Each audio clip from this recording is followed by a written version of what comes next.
이럴 때 대부분의 개인 투자자분들이 하는 게 계좌를 이제 백화점을 만들죠. 아무리 갖고 있어도 내 손실을 회복하지 못해요. 그런 환경들을 본인이 잘 만들어주면은 수익은 언제든 주식시장에서 날 수 있습니다. 예.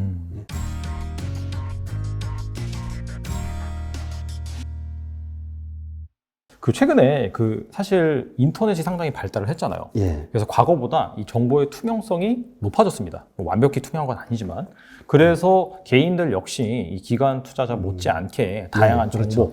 예. 그럼 접해 볼 수 있긴 한데 네. 그럼에도 불구하고 이렇게 개인들이 손해를 보는 이유는 무엇일까요? 정보의 속도라는 게 정보의 질과 비례하진 않습니다. 예. 단편적으로 말씀을 드리면 미국 네. 주식 해보신 분들은 아실 거예요. 이해하실 거예요. 어떤 상황이냐면은 그러니까 애플이나 테슬라 같은 거 해보신 분들은 이해 못해요. 근데 일반적인 주식 해보신 분들은 이해하실 거예요. 어떤 주식이 있는데 그 주식이 갑자기 급등했어요. 네. 아무리 뒤져도 안 나옵니다. 아, 안 나와요, 이거. 네네. 한 2시간 지나면은 그때서야 어디 무슨 투자자문 회사에서 기사 하나 딱 나옵니다. 한국 주식도 마찬가지예요, 근데. 근데 한국 주식 같은 경우에는 사실 네. 말씀하셨듯이 이런저런 얘기들을 많이 들을 수는 있어요, 그래도. 예, 그래도 네네. 그런 것들, 거기다 뭐 토론방 이런 것도 많아요. 그렇죠. 근데 이게 뭐 정확한 팩트는 아니니까. 그렇죠. 참고만 예, 하죠. 그거죠. 네. 그래서 네. 정보의 속도는 빠를지언정 정보의 질은 이게 갈수록 떨어져요. 왜 그러냐면은 이유는 분명합니다. 주식 시장에 있는 숫자라는 거는 100% 왜곡돼 있다라고 보시면 돼요. 누군가의 의도에 의해서 왜곡돼 있다라고 보시면 됩니다. 왜 그러냐면은 쉽게 네. 예를 들어 볼게요. 네네. 자, 회사가 있어요. 근데 네. 그 회사가 지난해에는 좋았어요. 네. 근데 올해는 실적이 아무리 봐도 한 10억 정도 이렇게 떨어질 것 같아요. 매출이. 네네. 그러면은 본인이 대표이사라면 어떻게 하실 것 같아요? 제가 이제 회사의 대표다라고 예, 예. 하면 글쎄요. 오, 잘했어. 성과급 줄게 이럴까요? 아, 안 그렇겠죠. 아니죠. 네, 엄청 쪼갰죠. 대부분의 대표들은 네. 그럽니다. 마케팅 부서원들 다 모아놓고 지금 당장 거래처 가가지고 내년에 주문할 거 지금 주문하면은 10% 깎아준다 그래. 이게 대표이사예요. 이런 사람들이. 네네. 예. 네. 그렇게 되면은 내년에 주문할 건데 지금 주문하면은 10% 깎아주면 업체에서는 다 주문하죠. 예. 그러면은 이 회사의 주가는 매출이 어떻게 돼요? 일단 매출이 오르겠죠. 왕창 올라가죠. 네네. 근데 그 매출은 거품이죠. 네. 그렇죠? 네. 땡겨온 거니까. 예. 근데 시장에 공시되는 거는 엄청나게 또 성장했다고 나와요. 예. 어떻게든지 다양한 그런 어떤 그 회사라는 걸 둘러싸고 다양한 입장에 의해 가지고 네네. 숫자는 왜곡됩니다. 변화돼요. 네네. 그렇기 때문에 네. 이 정보라는 거를 갖다가 우리가 많다 그래 가지고 그걸 믿을 수는 없어요. 그리고 특히 이제 보면은 코스닥 시장에 조금 네네. 어려운 주식들 네. 이런 것들 뭐 내 친구가 어디에 있다. 예, 뭐 아니면 내 아들이 어디에 있다. 네네. 뭐 이런 얘기들 많이 하면서 그렇죠. 확실하다더라. 네. 이런 얘기 하거든요. 네. 근데 그렇지 않거든요. 예, 그거는 아무도 모르는 일입니다. 예, 오너가 언제 어떤 결정을 할지도 모르고 네네. 그렇기 때문에 네. 정보를 가지고 그 정보를 믿을 수 있느냐? 저는 아니라고 봐요. 예, 그 정보를 받았으면은 내가 할 일은 그거를 정말 팩트를 체크하는 일이지. 실질적으로 다트 시스템에 들어가 가지고 감사보고서 보면서 숫자 확인하고 감사보고서 밑에 주석 보면서 주석이 제대로 적혀 있는지 그게 어떻게 해석이 되어 있는지 이런 것들을 확인하는 게 중요하지. 그 시간에 대해서 되게 투자자들은 두려워합니다. 그 갭에 있어가지고 네. 뭐냐면 정보를 받았을 때 빨리 사야 되는데 그걸 확인하고 언제 내가 그러고 있느냐 네. 이걸 두려워하거든요. 네네. 아니에요. 두려워할 필요 전혀 없어요. 네. 저는 매수를 제가 보고서를 투자자분들한테 기업 분석 보고서를 하나 드리면은 매수를 적어도 일주일 정도는 생각하고 그 다음에 시작합니다. 네. 우리가 길게 보면 있잖아요. 작은 거예요. 아주 작습니다. 그 시간 동안 움직이는 건. 그렇기 때문에 서두르지 마시고 서두를 이유가 없어요. 길게 보면은. 지금 정확하게 분석하고 정확하게 결정을 해가지고 들어가는 게 중요하지. 그거를 속도에 뒤처진다라고 해서 소외감, 밀리는 어떤 소외감을 많이 느끼거든요. 그런 걸 가지고 서둘러 들어갈 필요는 없습니다. 그래서 정보라는 거를 믿지 마시고 언제든지 팩트를 확인할 수 있는, 하다못해 제가 말씀드리는 건 뭐냐면 삼성전자가 잘 팔렸다 좋다 이거예요. 대부분의 사람들이 의심을 안 합니다. 근데 주식 투자를 하는 사람이라면은 매장에 한번 가봐야 돼요. 핸드폰 매장에. 얼마나 팔리냐. 동네에 가보셔도 돼요. 동네에. 그러면은 비슷하거든요. 그래서 그런 것들을 좀 한번 하려는 노력을 해줘야지만 정보의 어떤 오차를 내가 줄일 수가 있어요. 예. 그런 노력을 좀 많이 해주시면 좋을 것 같습니다. 근데 이제 그렇다면 이제 재무제표에 나와 있는 숫자도 고지고대로 믿으면 안 되겠네요. 그렇죠. 재무제표에 나와 있는 숫자를 고지고대로 믿다가는 큰일 나죠. 예. 거기 항상 제가 말씀드려요. 재무제표 보는데 숫자 보지 말라고. 그럼 뭘 봐야 돼요? 재무제표는 흐름을 보는 거예요. 흐름을. 네네네. 예. 네. 이 숫자가 같은 항목의 숫자가 어떤 흐름을 가지고 있느냐. 매출액이 100억일 때 순이익이 10억이 나왔으면 10%잖아요. 네네. 그 다음 해에 200억인데 요게 15억이 나왔어요. 네. 흐름이 안 맞잖아요. 네네. 그러면 안 좋은 거예요. 그러면 약간 흐름을 좀 봐야 돼요, 흐름을. 앞서서 말씀하셨던 그런 케이스. 야, 깎아줄 테니까 대량 주문에 그런 거일 수도 있다. 그렇게 볼 수 있겠네요. 그렇죠. 그런 허수에 속지 않으려면은 재무제표에 있는 숫자는 절대적으로 믿는 게 아니라 흐름을 보는 거고 반드시 주석 봐야 됩니다. 주석. 주석은 왜? 어렵지 않아요. 저도 이제 과거에 IR 담당자로 이제 IR 컨설팅, IPO 네네. 컨설팅을 해봤어요. 네네. 예. IPO 컨설팅하고 또 IR 담당자도 해봤는데 네. 주석에는 거짓말하기 힘들어요. 왜냐하면은 사법적인 책임이 있기 때문에. 예, IR 담당자 회사 내부에는 IR 담당자들이 주석에는 그래도 그 내용을 적어야 돼요. 예. 최소한의 정직하게 네네. 적어야 됩니다. 네네. 예, 그래서 그걸 항상 확인하라는 말씀을 드려요. 그걸 해야지만 그래도 어느 정도 이 숫자에 대해서 신뢰성을 가질 수가 있어요.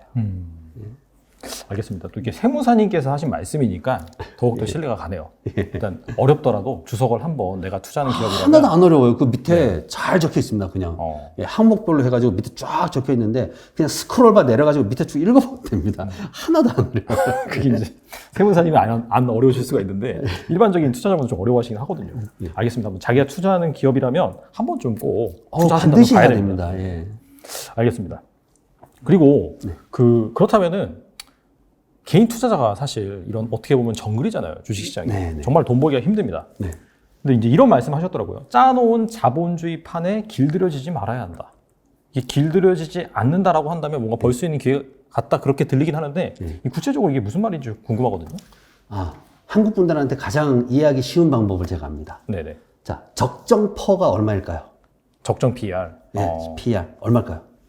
근데 그거를 어떻게 전달하죠? 왜냐면 기업마다 다르니까. 좀 전문가시니까 이제 네. 아시는 거예요. 근데 네네. 아직도 한국 분들은 적정 퍼는 12에서 16 사이라고 배우고 있어요. 이런 거예요. 뭐냐면은 시장에는 3주체가 있습니다. 정부가 있고요. 금융기관이 있고 네네. 개인 투자자들이 있어요. 네네. 그렇죠? 크게 보면 그렇게 3주체가 있어요. 네. 정부가 실패하면은 투자에 실패하면은 국가 부도가 나죠. 금융기관이 투자 실패를 하면은 금융위기가 또 옵니다. 네네. 그죠? 심각해지죠. 네. 개인들이 실패하면 어떻게 될까요? 아버지가 실패하면 아들이 자리를 채우면 됩니다. 그게 자본주의 시장이에요. 예, 개인들밖에 실패할 수는 없어요. 그 자본주의라는 사회의 속성 자체가 네. 개인이 실패할 수밖에 없는 거고 개인은 시간이 지나면은 늙어서 죽을 수밖에 없는 거고 그 자리는 새로운 세대가 메워집니다.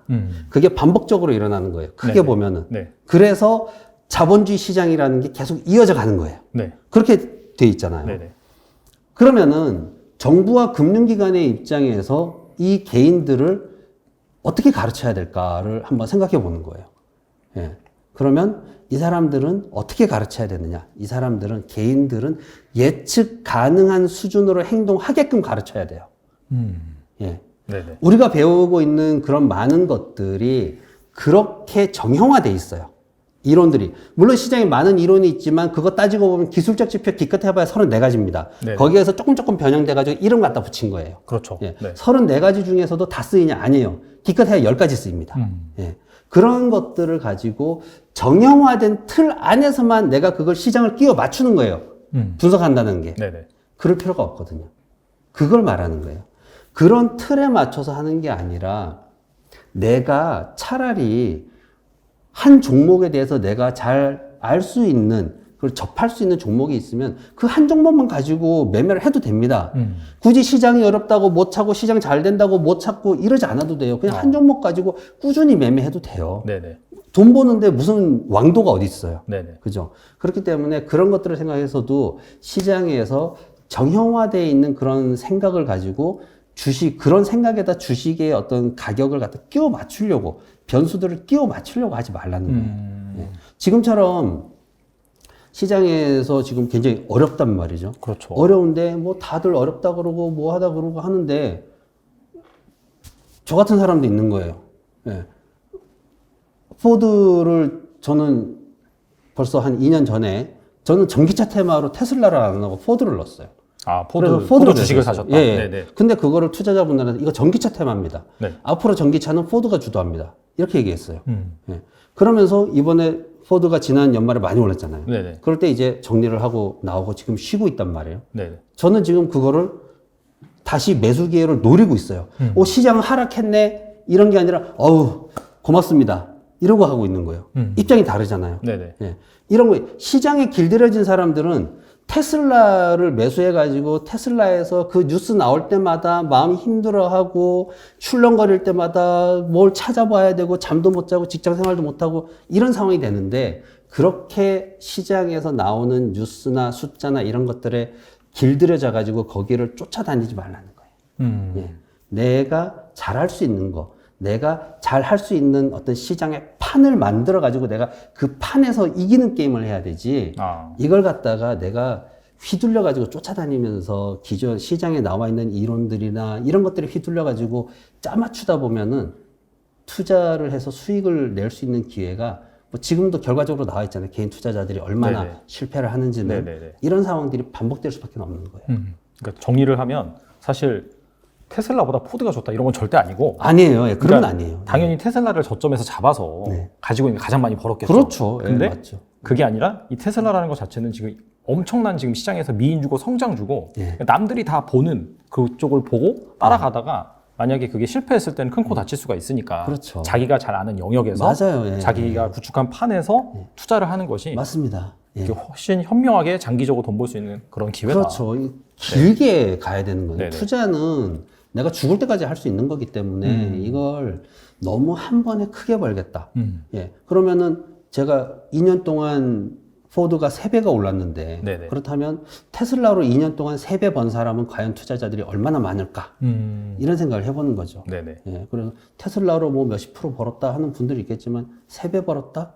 사실 찾기가 쉽진 않아요. 이런 분들. 그래서 그냥 자기가 자기 판을 만들어야 돼요. 자기 판을. 네네. 예, 내가 생각하는 그런 어떤 상식적인 선에서 내가 가지고 있는 상식적인 선에서 내가 가지고 있는 경험을 가지고 네. 그런 판을 찾아야 되는 거죠. 그러니까 사실 그 여기서 이제 자본주의의 판에 길들여지지 말아야 된다. 이게 어떻게 본다면은 방금 말씀하신 그런 투자 쪽에서 대입을 해본다면 주도주, 뭐 시장에서 엄청나게 각광받고 있는 주도주, 그게 이제 어떻게 보면 시장에서 만들어낸 판이고 그렇죠. 예. 물론 이제 거기 편승해서 돈을 벌 수 있을지언정 만약에 실패한다면 또 큰 손해를 볼 수가 있으니까 그렇죠. 그런 것보다는 자기가 잘 아는 전문 분야에서 맞아요. 어떻게 본다면 약간 워렌 버핏의 투자 스타일과도 비슷하다고 그렇죠. 볼 수 워렌 있겠네요. 버핏이 그런 걸 즐겨하죠. 아주 좋아하죠.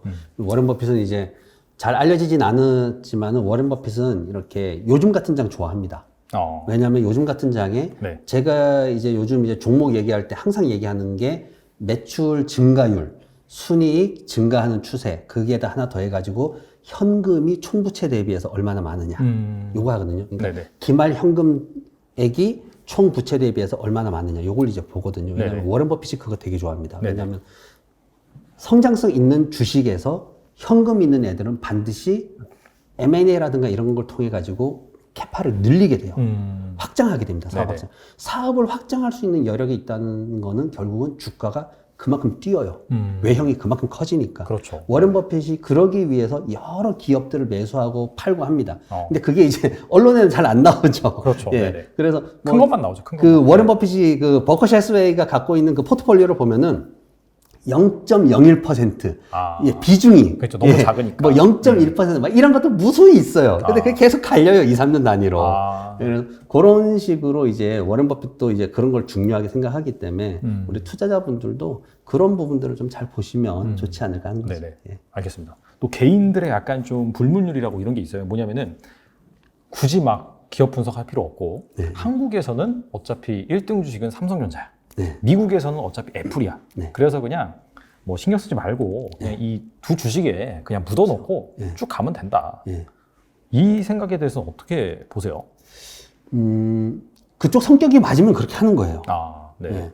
근데 저는 이제 성향을 중요시해요. 이 교육을 할 때도 네네. 저는 그분의 성향이 어떤지를 이제 짚어가지고 네네. 그분한테 맞는 투자 종목이라든가 전략들을 이렇게 교육을 하려고 노력을 하거든요. 네네. 사람마다 성향이 다 틀려요. 그렇죠. 예, 어떤 분은 그렇게 해도 좋아요. 왜? 예를 들어가지고 뭐 강남에 한 50억짜리 아파트 갖고 있고 현금 한 10억 놀고 있으면 뭐 까짓 거 뭐 어차피 마이너스는 안 되니까 몇 년 단기적으로 한 몇 년으로 보면 네네. 그냥 묻어놓고 경기 좋을 때 사이클은 3년마다 도니까 네네. 사이클 올라갈 때 수익 뭐 한 50% 챙기고 그러면은 5억씩 버는 거 아니에요. 그럼 3년에 5억 벌었어. 1년에 1억도 더 벌었어. 오, 네네. 뭐 대박이죠, 그러면. 네네.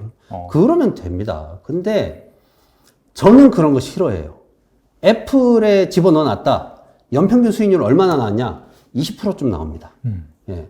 저는 그거 주식하는 사람으로서 저는 그거 성에 안 차요. 아, 만족하지 못하신다. 예. 네. 삼성전자 넣어놨다. 뭐 20년 전에 넣어놨으면 내가 대박 났어. 이 얘기 합니다. 근데 저는 그거 싫어요. 기껏해야 연에 한 5%인가 밖에 안 나와요. 또 어차피 20년 전에 넣어놔서 그 정도지 앞으로는 또 보장이 안 되잖아요. 연평균으로 평균 네. 복합 수익률을 따지면 그 정도예요, 그냥. 예. 뭐, 그거는 저는 별로예요. 저는 제 기준은 명확해요. 네. 이거는 저는 이제 명확한 게 뭐냐면 주식을 봤을 때, 이거 6개월에 30% 주겠다. 아, 전 이것만 들어가요. 어, 일단 거기에 해당 안 되면 전 안 봐요. 네네. 그래서 제가 삼성전자나 애플을 추천을 해본 적이 없어요. 예. 그렇게 못 줄 것 같아, 걔네들은. 아, 네네. 내가 어떤 성향을 갖고 있고 내가 뭘 바라는지를 주식시장에서는 까놓고 그거를 표현을 해야 됩니다. 내가 뭐 애플, 삼성 이런 거 얘기하는 사람들 보면은 되게 착하려고 노력해요. 대화를 할 때 보면은. 제가 이제 상담을 많이 하다 보니까 네네. 그런 걸 이제 알게 되는데 네네. 이런 분들이 있어요. 제가 2018년도에 마리화나 주식으로 엄청나게 수익을 냈던 적이 있어요. 마리아나. 예. 근데 네. 저한테 와서 이런 분들이 계셨어요. 고객분들 중에. 제가 일요일 날 교회에 가서 하나님 앞에서 마리화나 얘기는 죽어도 못 하겠습니다. 네네. 이런 분들이 있어요. 네네. 다른 거 하시면 돼요. 예. 이게 내 성향이 어떤지를 보고 내가 마음 졸이지 않는 종목을 선택해야 되는 거지. 뭐 애플 좋다, 삼성 좋다? 그러면은 내가 거기에 만족할 수 있는가를 솔직하게 까놓고 얘기를 해야 되는 거예요. 예. 좀 정말 이렇게 좀 정말 그 사람이 약간 뭔가 없어 보이고 뭐 그래 보일지라도 네네. 그거를 내가 솔직하게 얘기해 놓고 거기에 맞는 종목을 찾으려고 노력을 해야 되지. 이 마치 무슨 뭐 내 발에 맞지도 않는 신발을 신고 계속 하는 거하고 똑같아요. 네네. 내 계좌에 그게 들어가 있으면. 네네. 그래서 종목을 갖다가 뭐 이게 그 종목들이 그렇다면 뭐 계속 갈 거냐? 뭐 지금 뭐 10년, 20년은 잘 가겠죠. 예. 근데 그렇다고 뭐 내 자식한테까지 물려줄 수 있느냐? 사실 그런 거에서 장담할 수 있는 건 없거든요. 없죠. 예. 네. 그렇기 때문에 지금 당장 무슨 운석이라도 하나 떨어지면 핸드폰 주식들 다 망가지고 차라리 KT 주식이 올라갈 텐데 유선은 금방금방 깔 수 있으니까요. 네네. 그래서 그런 어떤 뭐 확신 이런 거는 아니고 제가 봤을 때는 그냥 내가 편안하게 투자할 수 있는 성향의 어떤 그런 종목 그걸 고르는 게 중요하지. 애플이 좋다, 삼성이 좋다, 그냥 잘 나가니까 묻어둔다? 이건 좀 아닌 것 같아요. 그러니까 결론은 사실 뭐 그런 주식에 투자하기 앞서서 결과적으로는 자기 자신을 돌아보고 내가 이제 누구냐, 어떤 성향의 투자자인지 파악을 하는 것이 중요하다. 맞습니다. 그거네요. 예, 맞아요. 예. 알겠습니다. 그리고 뭐 계속해서 투자에 관련한 팁에 대해서 말씀을 해주고 계신데, 자, 그럼에도 이 정글과 같은 주식시장에서 살아남는 개인 투자자가 그런 방법에 대해서 뭐 추가적으로 해주실 말씀이 있으신가요? 예. 경험과 상식으로 투자를 하려고 노력을 하셔야 됩니다. 아, 내가 가지고 있는 경험을 무시할 수는 없어요. 예. 내가 가지고 있는 경험을 바탕으로 해서 상식적으로 이걸 분석을 해야 됩니다. 대부분의 이제 이런 걸 상황을 가정할 수 있어요. 남편이 주식을 해요. 근데 주식을 좀 안 좋아요. 인상이 안 좋아요. 와이프가 물어봅니다. 왜 그래? 뭐 주식 뭐 이런 거 얘기하면 당신이 뭘 알아? 말해서 뭘 알아? 네가 알아? 뭐 이런 식의 얘기밖에 안 나와요. 근데 네네.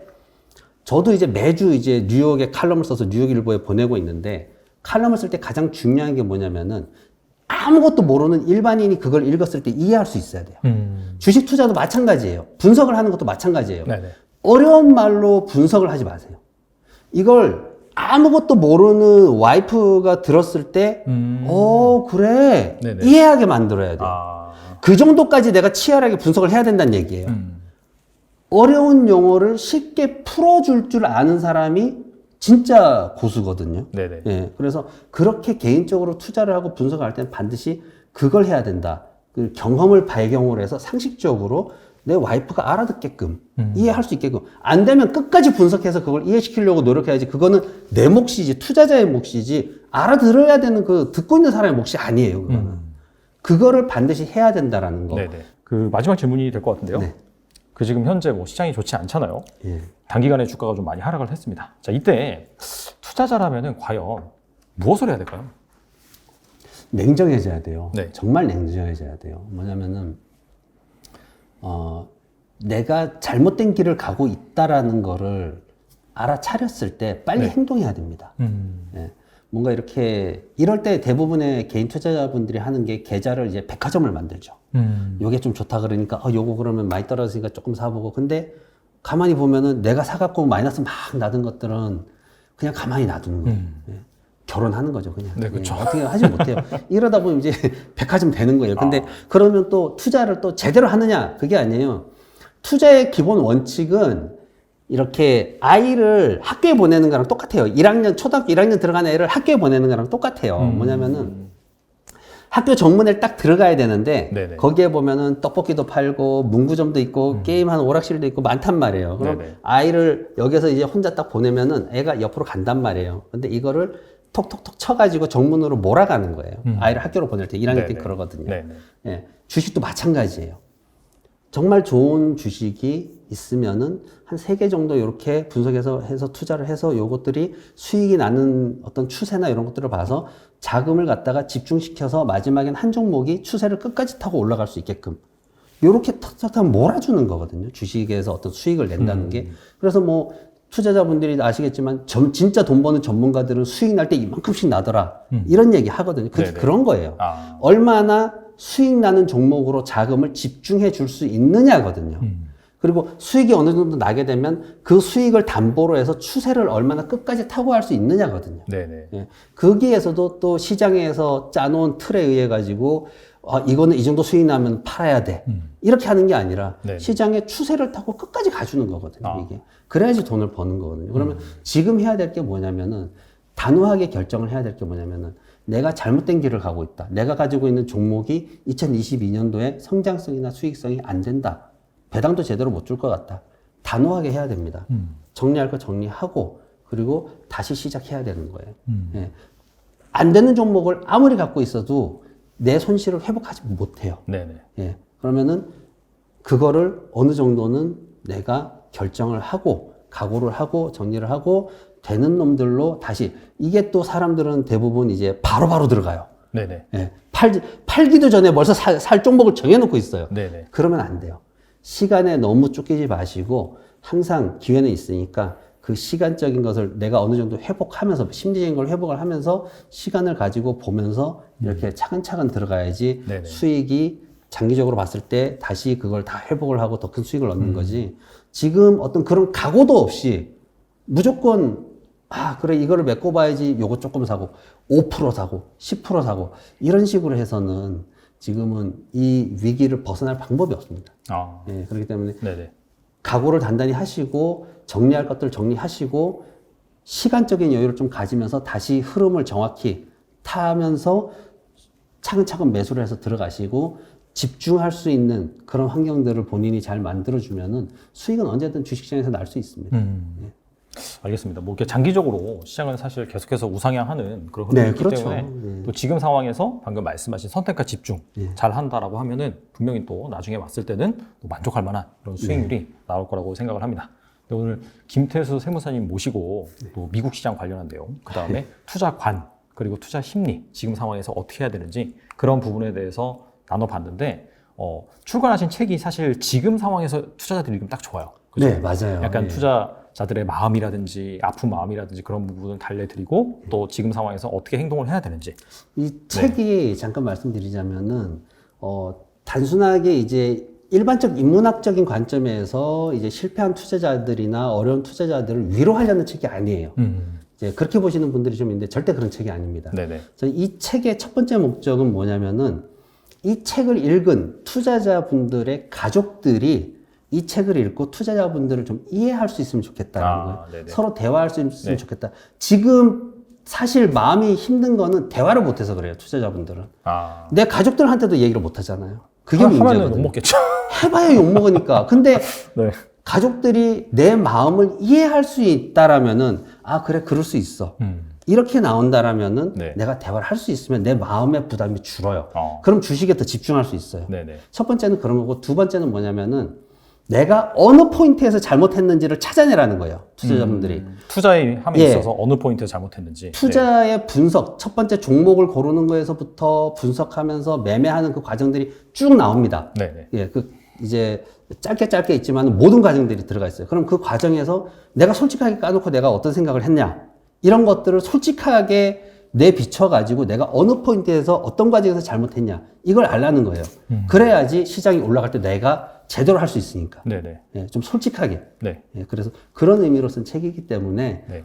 투자자분들이 좀 보시면은 그래도 어느 정도 이렇게 도움이 되실 것 같습니다. 알겠습니다. 이게 가족한테도 선물해도 예, 괜찮은 맞습니다. 그런 예. 책이다라는 관점에서 꼭 한번 가족들 있으시면 그렇게 한번 선물을 해주시면 좋을 것 같습니다. 네, 지금까지 또 김태수 세무사님 나와주셔서 좋은 말씀 해주셔서 감사합니다. 네, 고맙습니다.